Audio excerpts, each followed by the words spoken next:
పిత పుత్ర పవిత్ర ఆత్మనామమున ఆమేన్. ప్రియ స్నేహితులారా, మీ అందరికీ దేవుని యొక్క ఆశీస్సులను తెలియజేస్తూ ఏప్రిల్ 16వ తారీఖు ఈనాటి దివ్య బలి పూజ పట్టణాల ధ్యానాంశానికి మిమ్మల్ని అందరినీ కూడా ప్రేమతో ఆహ్వానిస్తూ ఉన్నాను. మొదటి పట్టణము యెషయా గ్రంథం 50వ అధ్యాయం 4వ వచనం నుండి 9వ వచనం వరకు. మత్తయి సువార్త 26వ అధ్యాయము 14వ వచనం నుండి 25వ వచనం వరకు ఈనాటి సువార్త పట్టణాన్ని చదివి ధ్యానించుదాం. గురుద్రోహం.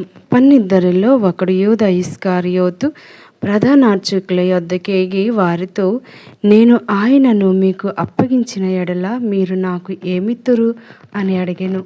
వారు అతనికి 30 వెండి నాణెములను ఇచ్చిరి.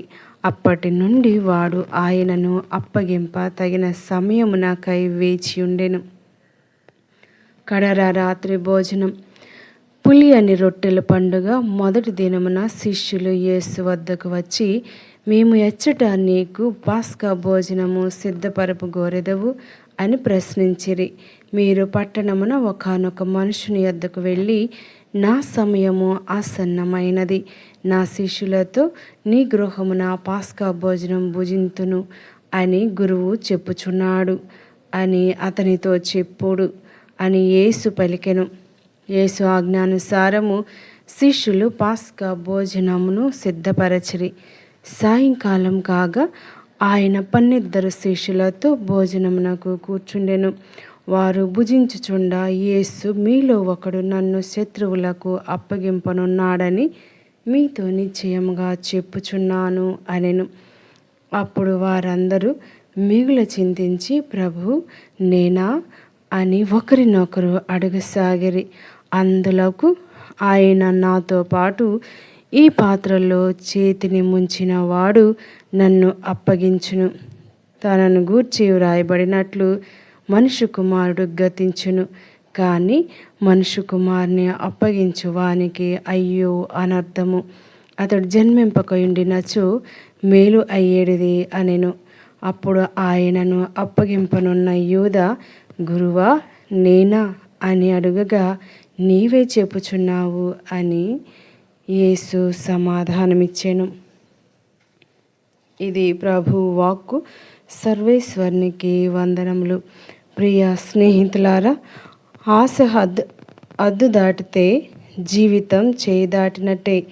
ఈనాటి యొక్క సువార్త పట్న సారాంశం అండ్ ధ్యానంగా తీసుకుందాం.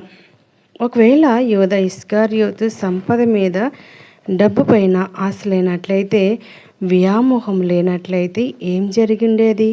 బహుశా యేసుక్రీస్తు అంత త్వరగా మరణించేవాడు కాదేమో. యూద ఇస్కరియోతు అంత దారుణమైన మరణమునకు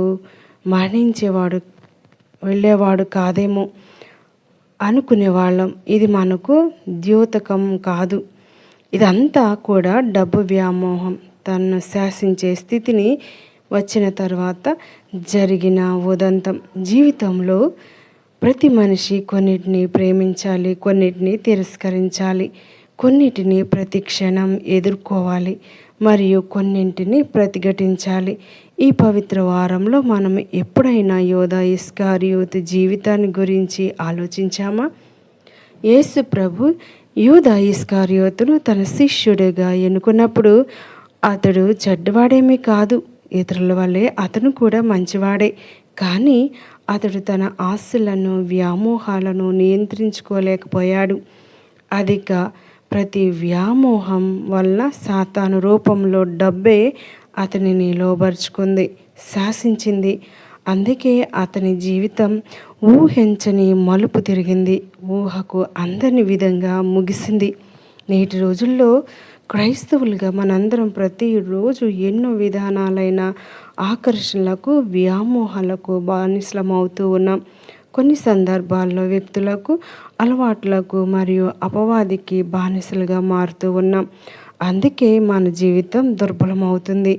యూద ఇస్కరియోతు వలె సాతాను ఆకర్షణలకు బానిసలు కాకుండా, సాతాను ఆకర్షణలను తిప్పికొడుతూ మనల్ని మనం నియంత్రించుకొని మన ఆశలను, కోర్కెలను, వ్యామోహాలను అదుపులో పెట్టుకొని దేవునికి, ఆయన మాటకు విలువనిస్తూ ఆయన నిజమైన శిష్యులుగా జీవించుదాం. ద్రోహం అనేది ఎంతో బాధతో కూడిన అనుభవం. యేసు ప్రభుతో ఉండి చూసి కనుగొని ద్రోహం చేసిన యూద ఇస్కరియోతుని చూసి యేసు ప్రభు ఎంత తల్లడిల్లారో ఒక్కసారి మిత్రమా ఆగి ఆలోచించు. ముందుకు సాగుదాం. తపస్కాలం అనగానే అనుగ్రహపూరిత కాలం. మన అనుదిన జీవితంలో ఎన్నో ఆచారాలు, అడ్డంకాలు, అవమానకర సంఘటనలు, కించపరిచే వారిని చూస్తున్నప్పుడు జీవితం అంటే నిస్సహాయ స్థితేనా, ఏమీ చేయలేమా? అలాంటి అనుభవాలు, ఆలోచనలు ఉన్న వారికి ఈనాటి పరిశుద్ధ వాక్యం ఊరటను, ప్రేరణను మరియు ప్రభువుకు సాక్షిగా నిలబడే వ్యక్తిగా మలుస్తుంది. ముఖ్యంగా యెషయా గ్రంథం 50 అధ్యాయం 6వ వచనం, నన్ను మోదు వారికి దాచుకొనలేదు. ఈ వాక్యం త్యాగపూరితమైన ప్రేమను, క్షమాపణను అందించమని ఆదేశిస్తుంది. నీ ప్రేమ, క్షమాపణ కరుడుగట్టిన పాపి యొక్క జీవితాన్ని మారుస్తుంది. ప్రభువు నీకోసము సిలువ మోసినాడు మరియు నీవు ఆ సిలువనాథుడి కోసము నిలబడగలవా, నడవగలవా? అయితే ఎందుకు వెనకంజ వేస్తున్నావు? ప్రేమను పంచు, క్షమాపణను అందించు. అది మీ ప్రభు నీ నుండి కోరుకుంటూ ఉన్నాడు. అంతేకాదు మన బాధల్లో కూడా మనం నిరీక్షణను కలిగించు. సెయింట్ ఫౌస్టినా, శ్రమల్లో ప్రభు కృప ఉంటుంది. శ్రమల ద్వారా ఆత్మను ప్రభువు చెంతకు మరల్చవచ్చు. ప్రభు నందు, ప్రభు కోసం ఎంత శ్రమలను అనుభవిస్తావో అంత గొప్పగా ప్రేమ ఫలిస్తుంది. మరి మనం అనేక మార్లు అనుకుంటూ ఉన్నాం, నాకే ఎందుకు ఇన్ని కష్టాలు, నాకే ఎందుకు ఇన్ని బాధలు అని. ఎప్పుడైతే మనం క్రైస్తవ జీవితాన్ని ఎన్నుకున్నామో మనం శ్రమల జీవితాన్ని ఎన్నుకున్నట్టే. ఎందుకంటే ప్రభువే మనకై శ్రమలను అనుభవించారు. క్రైస్తవ జీవితం అనేది ఒక మలుపురాయి వంటిది.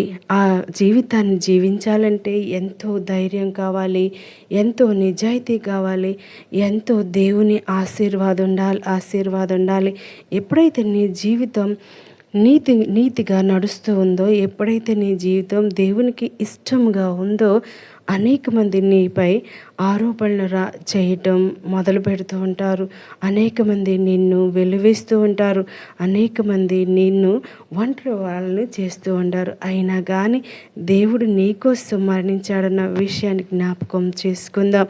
ప్రభువుని ఎన్నడూ విడిచిపెట్టకుండా అంటిపెట్టుకొని మన జీవితాన్ని, మన క్రైస్తవ జీవితాన్ని జీవించుదాం.